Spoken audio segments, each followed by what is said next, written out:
सभी को दीपावली की हार्दिक शुभकामनाएं। देश भर में दीपावली है, रोशनी, उल्लास, पूजा और प्रसाद की रात। लेकिन बुंदेलखंड की ओट में बसा एक शहर है जहां इस रात दिए जलते हैं, पर वजह सिर्फ लक्ष्मी पूजन नहीं। यहाँ दीपावली की रात रावण जलता है। जी हाँ, जब पूरा देश दशहरा मनाकर रावण को राख बना चुका होता है, राख नाम का यह शहर तब दीपावली पर उसका दहन करता है, और वो भी 100 साल से ज्यादा पुरानी परंपरा के तौर पर। आइए ग्राउंड से हम देखते हैं ये पूरी रिपोर्ट।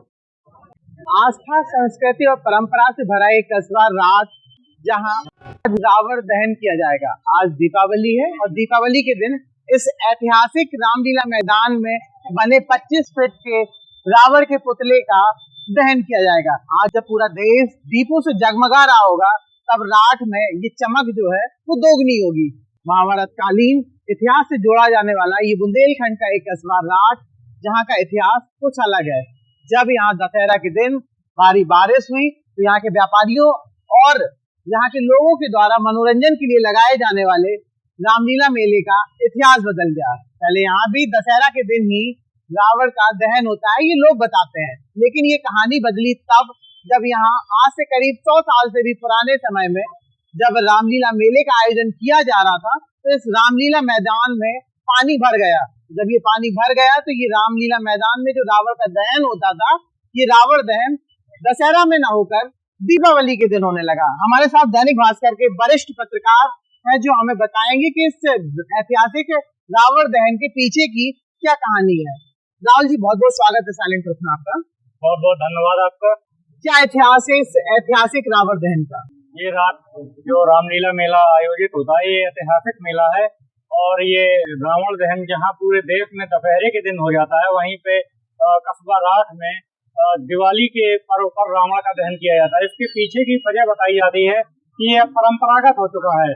एक समय था करीब 100 वर्ष पहले कि यहाँ पर जल भराव और जल जमाव की स्थिति होती थी, जिस वजह से दशहरे के टाइम पर रावण का दहन नहीं किया जा सकता था। इसलिए उस समय जो कमेटी थी, रामलीला समिति, उन्होंने दिवाली के पर्व पर रावण का दहन करने का निर्णय लिया, और जो कि एक परंपरा बन चुकी है। और उसी परंपरा के अनुसार वर्तमान समय में भी रावण का दहन दिवाली के दिन ही किया जाता है। ये मेला और रावण दहन की जो कहानी है, जो यहाँ पे ये ऐतिहासिक आयोजन होता है, इसकी शुरुआत होती है शरद पूर्णिमा के दिन। शरद पूर्णिमा के दिन यहाँ पर शंकर जी की बारात निकाली जाती है, जैसे स्थानीय लोग छोटी बारात कहते हैं। इसके बाद उसके 5 दिन बाद पंचमी के दिन बड़ी बारात का आयोजन होता है, जिसमें श्री राम भगवान की भव्य बारात निकाली जाती है, जिसमें सैकड़ों की संख्या में हाथी घोड़े होते हैं, तमाम झांकियां होती हैं और कस्बे के तमाम लोग जो है इसमें प्रतिभाग करते हैं। इसके अलावा ये एक पखवाड़े से भी ज्यादा समय तक चलने वाले मेले में तमाम सांस्कृतिक कार्यक्रम भी आयोजित होते हैं। ये रामलीला मैदान आप मेरे सामने देख रहे होंगे। इस रामलीला मैदान में अनवरत जो है रामलीला का सजीव मंचन भी चलता है। इस मंचन के अलावा ये पास में ही इसकी कमेटी का एक विद्यालय है, एक गेस्ट हाउस है। उस गेस्ट हाउस में तमाम सांस्कृतिक कार्यक्रम भी होते हैं। बुंदेली कवि सम्मेलन से लेकर ऐतिहासिक राष्ट्रीय कवि सम्मेलन भी यहाँ पे होता है। बुंदेली लोकगीत भी होते हैं। ये कार्यक्रम एक एक दिन चलते रहते हैं। चलिए आगे की कहानी हम आपको स्टूडियो से बताएंगे।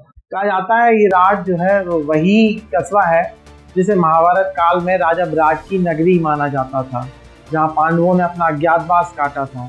और अब यही रात एक और अनोखी परंपरा का गवाह है, दीपावली की रात का रावण दहन। इस पूरी परंपरा के बारे में हमने यहाँ नगर के नगर पालिका अध्यक्ष से बात करी। आइए हम सुनाते हैं उन्होंने क्या कहा। देखिए, सबसे पहले तो मैं साइलेंट ट्रुथ के आप लोगों को हृदय से आभार और धन्यवाद देना चाहता हूँ कि आपके माध्यम से मेरी बात समूचे बुंदेलखंड में जाएगी। मैं समूचे क्षेत्रवासियों को, नगरवासियों को सबसे पहले दीपावली पर्व की बहुत बहुत बधाई और शुभकामनाएं देना चाहता हूँ। जहाँ तक मैंने अपना होश जब से संभाला है, तब से मैं इस रामलीला मेले को, रावण का दहन हमेशा दीपावली के दिन ही देखता आ रहा हूँ। अपने बड़े बुजुर्गों, माता पिताओं से पूछा मैंने कि इसका कारण क्या रहा कि दीपावली के दिन नगर में रावण का दहन होता है। तो कारण केवल यही था कि बारिश ज़्यादा होती थी, मैदान भर जाता था, इसलिए विजयदशमी के दिन इसको जो है रामलीला जो होती थी, विजयदशमी के दिन रावण का दहन नहीं हो पाता था, ना रामलीला हो पाती। तो जो पूर्व के लोग रहे होंगे, जो मेले का या रामलीला मंच का संचालन करते थे, तो उनका जो निर्णय रहा होगा कि दीपावली के दिन, विजयदशमी के दिन से रामलीला का प्रारंभ होता है और दीपावली के दिन रावण का दहन होता है। मुख्य कारण तो मेरी समझ में यही आता है कि वहाँ मैदान में पानी भरता था और वहाँ रामलीला होना असंभव थी। ये मैं अपने बड़े बुजुर्गों के द्वारा सुनता चला आ रहा हूँ, क्योंकि 50-55 साल से तो मैं ही मेला में दीपावली के दिन ही रावण दहन देखता चला आ रहा हूँ, जब से मैंने होश संभाला है। इसके पूर्व में भी मेरे पिताजी भी यही बताया करते थे कि यहाँ दीपावली के दिन रावण का दहन होता है। तो ये ऐतिहासिक मेला हमारी समझ में 100-125 वर्ष पुराना चल रहा है, अंग्रेजों के समय से चल रहा है। और इस मेले को एक भव्य स्वरूप नगर के लोगों के द्वारा दिया जाता है, क्षेत्रवासियों के द्वारा दिया जाता है।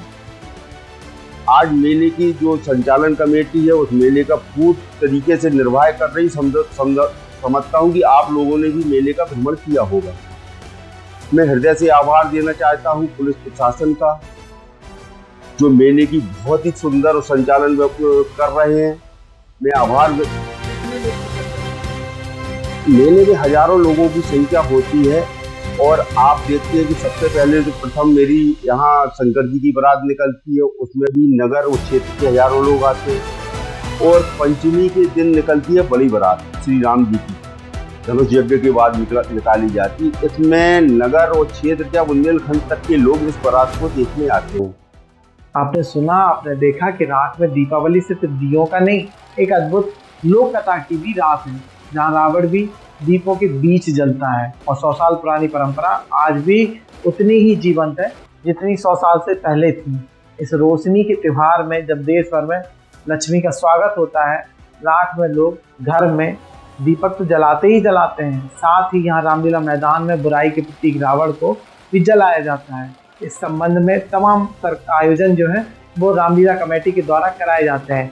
हमारे साथ रामलीला कमेटी के जो महामंत्री हैं, उन्होंने बात करी, आइए सुनते हैं उन्होंने क्या कहा साइलेंट टोट के साथ। जब मेले में जैसे जैसे भीड़ बढ़ती है मेले दौरान, तो भीड़ को कन्वर्ट करने के लिए पूर्व में हमारे जो आयोजक रहे होंगे, उन्होंने ऐसी व्यवस्था कर दी थी कि जब भीड़ मेले में बढ़े तो उसको 2 जगह पब्लिक रहे, जिसमें लोगों को दिक्कत भी ना हो, आवागमन में भी कोई असुविधा ना हो और मेला अपना निरंतर रूप से चलता रहे। शायद यही राज की सबसे बड़ी बात है, जहाँ धर्म, परंपरा और साझेपन की एक लौ एक साथ जलती है।